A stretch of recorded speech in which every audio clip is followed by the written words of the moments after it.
بسم اللہ الرحمن الرحیم۔ آج کی حدیث اور فقہی مسئلہ۔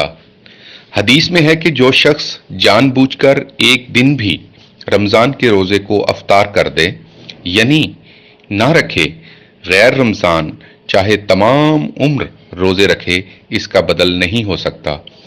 ابو داؤد۔ مسئلہ: روزے کی حالت میں انجیکشن ڈرپ لگوانا جائز ہے، خواہ رگ میں ہو یا گوشت میں۔